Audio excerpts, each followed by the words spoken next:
Shalom sahabat Mitra Rema.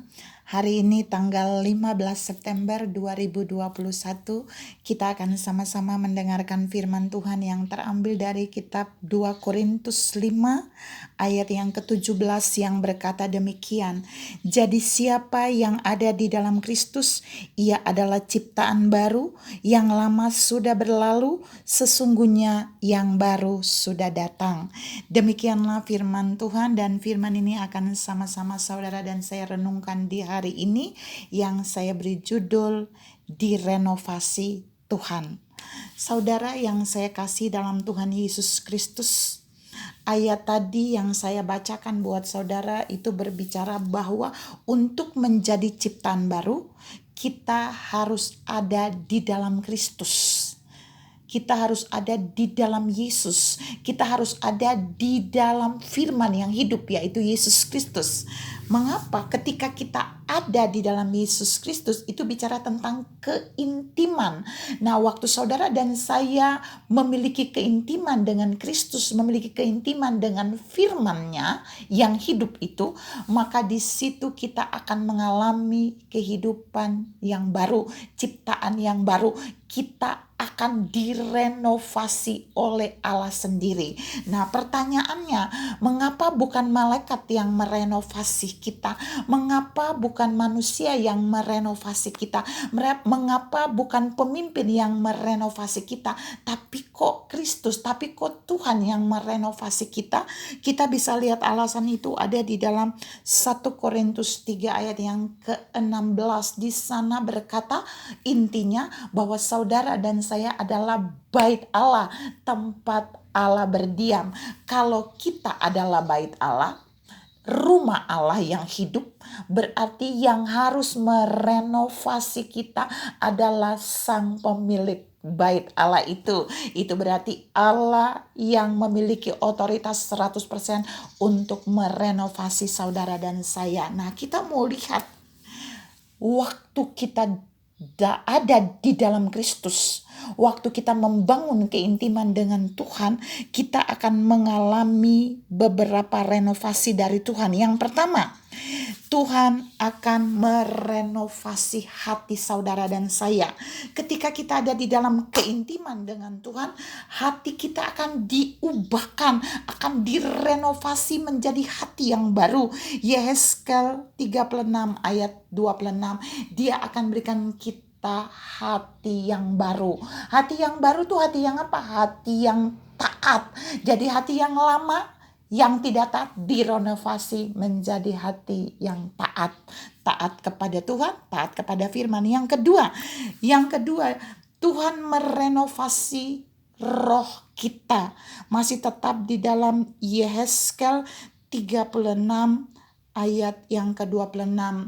Roh kita yang terikat dengan roh yang bukan dari Tuhan, roh apa saja, maka itu akan direnov oleh Allah, akan dibuang keluar dari bait Allah yang hidup ini, dan kemudian Allah menaruh roh-roh yang terbaik. Dia menaruh rohnya. Dia bilang, aku akan memberikan roh yang baru di dalam batinmu. Perhatikan saudara, jadi Allah membaharui, merenovasi. Yang pertama adalah hati kita, yang kedua adalah roh kita. Ingat, Dia adalah pemilik bait Allah. Yang ketiga, yang Allah renovasi dari saudara dan saya sebagai bait Allah, rumahnya adalah pikiran kita. Efesus 4 ayat 23 dan 24. Waktu Dia merenovasi pikiran kita, Dia akan menaruh bagian yang baru dalam pikiran kita, sehingga kita akan memikirkan seperti apa yang Kristus pikirkan, memikirkan hal-hal baik, hal-hal yang benar, hal-hal yang suci, hal-hal yang disebut kebajikan. Kita akan memikirkan semua itu. Kita tidak lagi menggunakan pikiran duniawi, tapi kita menggunakan pikiran Kristus. Yang keempat, Dia juga akan merenovasi perkara perkataan saudara dan saya, sehingga apa yang kita katakan itulah yang datang dari firman, itulah yang keluar dari Tuhan yang kita katakan. Masih tetap di dalam Kolose 3 ayat 16 dan 17. Hendaklah perkataan Kristus diam di dalam kita. Itu artinya dia sudah merenovasi kita. Dia merenovasi setiap perkataan yang ada di dalam mulut kita, sehingga yang keluar dari kita yang hanya sesuai dengan firman Tuhan dan hanya sesuai dengan perkataannya. Yang kelima, Allah merenovasi kekuatan kita. Jadi ketika kita ada di dalam Kristus, ketika kita intim dengan Kristus, ketika kita intim dengan firman yang hidup, maka kekuatan saudara dan saya juga akan direnovasi. Kita aslinya nggak kuat, ada banyak masalah, ada banyak tantangan.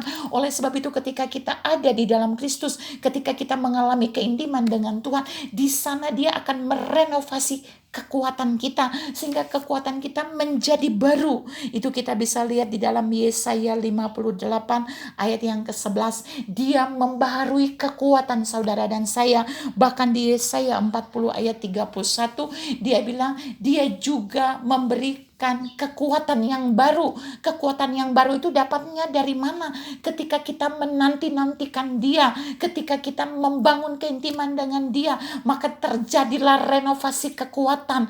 Dia akan membuat kekuatan kita menjadi baru. Kekuatan yang lama, yang lesu, yang letih itu dibuang, lalu dia menaruh kekuatan yang baru, sehingga kita bisa tetap bertahan di tengah persoalan dan pergumulan hidup.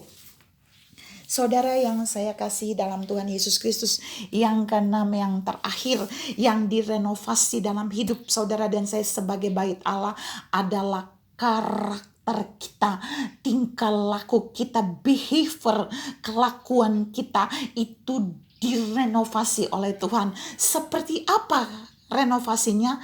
Menjadi seperti karakter Kristus. Apa sih karakter Kristus? Karakter Kristus itu dia adalah kasih.